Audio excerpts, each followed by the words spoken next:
What's up, geeks? Welcome back to Twin Geeks YouTube page. Got another review for you for Fast 8, or some people like to call it The Fate of the Furious, but I just call it Fast 8 because that's what they've been doing lately. So I just saw Fate of the Furious.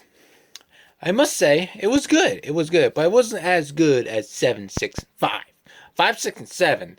Let me tell you, they stepped up the game. Now, to be honest, I used to hate these movies. I hated these movies. 1, 2, 3, and whatever, how many they have.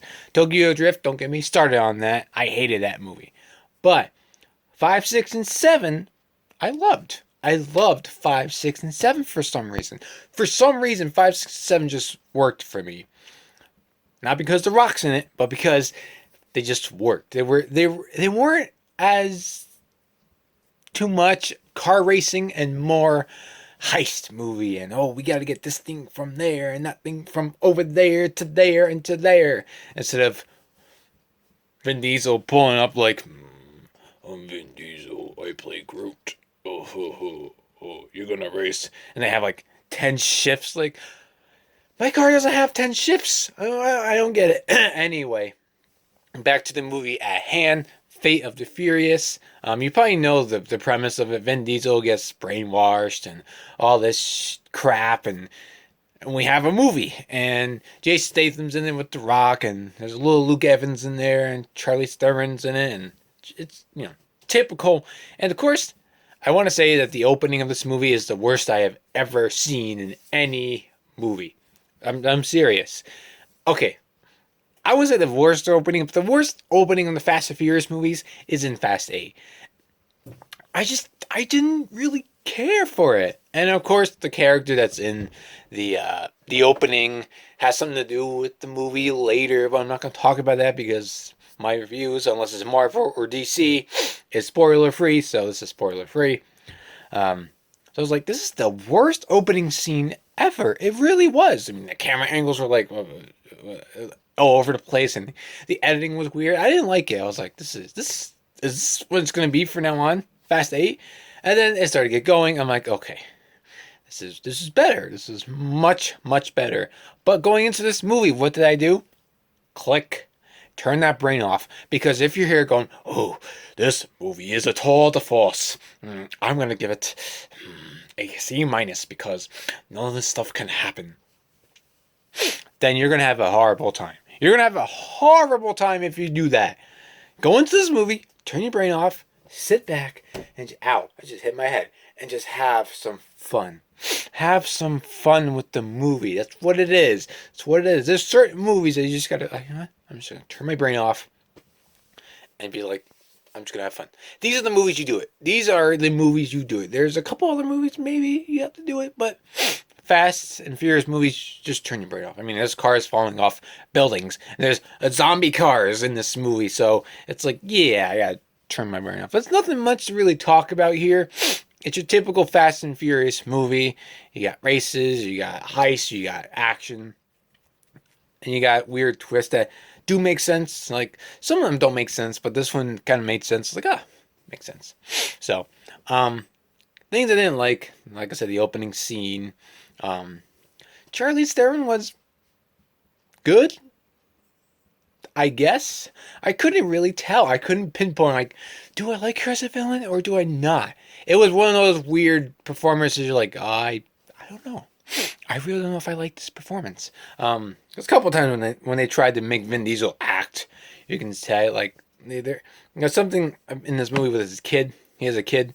And this movie's not really a spoiler, but he has a kid, and they make him try to act, and it's just like, we all know he can't act. We all know he can't act.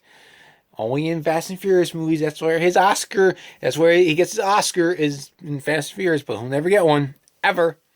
But, so that was a couple parts I didn't like. I felt that it was done really quick. I felt like the movie, I wanted more from this one. Like, 7, I got enough. 6, I got enough. 5, I got enough. I was like, okay. And good. But Fast 8, I was like, oh, it's over. Oh, it's over. Oh, it kind of ended pretty quick. Like, I was surprised. Like, oh, Oh, last half hour. That means, oh, final heist. It's gonna happen.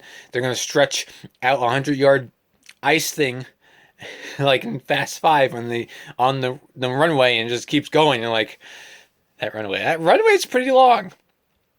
What airport is this? Yeah, that airport. Oh, it's still going. That airport still going. I only thought it was 100 feet. Nope, it's still going. So that happens again in the last scene, the last heist of the movie. And there's one part in this movie where I'm just like, this is why I turn my brain off. The Rock gets out. It's in the trailer. The Rock gets out of his tank, and he pushes our torpedo. He pushes a torpedo. Why? Because he's The Rock. That's why. And because we're in a Fast and Furious movie. It's because it's The Rock and we're in a Fast and Furious movie. I was like, you gotta be kidding me. He just really. There's a funny segment with Jason Statham and a baby. It's hilarious. The whole theater was cracking up. And the theater was kind of mixed. It had teenagers, had people my age, 27, had parents in there, and they were all pretty cracking up at this segment with Jason Statham and the baby. They were laughing. I mean, there was a lot of laughs in this movie, and that's what I like. This is a more serious tone. It seems like Fast 8 because Vin Diesel's character is out of left field and he's brainwashed. So this with the comedy worked in this movie. The comedy really worked in this movie, and I'm glad they had it. Jason Statham and The Rock have some of the best chemistry ever. These guys go back and forth with dialogue, and it is so funny. I mean, some of the stuff they said, I'm not going to spoil because some of the stuff they said is so good, you just need to see it. And Scott Eastwood's in this. Clint Eastwood's son looks just like him. I'm going to spoil my pick for Robin. I think Scott Eastwood could play Robin really well. That's a whole nother discussion. But I think Robin could be played by Scott Eastwood. He has a little Robin things in here. I'm like, he could play Robin. So, all in all, silly movie. I had fun. I'm going to send you to the theater to see this movie. I'm giving it a 7.5 out of 10. Not as much as I liked 7, 6, and 5. I still think Fast 5 is the best out of the series. But, could have used a lot more Luke Evans. I don't know why he was just in there for the last scene. It was come on, he's Owen Shaw. Come on, but it's a fun movie. Go into it, turn your brain off, bring your friends, have a good time. It's a really good movie. Not one of my favorite of the Fast and Furious series, but all in all, I had a lot of fun. 7.5. I will let you go see it, and like, comment, subscribe to the Twin Geeks. We're on Facebook. I'm on Twitter. All that will be in the description. And the other geeks who are going to be helping me out with reviews, their stuff will be in the description also. So take care. I don't have a closing segment, so just take care, be safe, and go have fun. See a movie this weekend. See Fast 8. Guardians. I have a Guardians review coming up. I do. So stay tuned for that. I got some Flash Talk coming too, because I love CW. See you, geeks.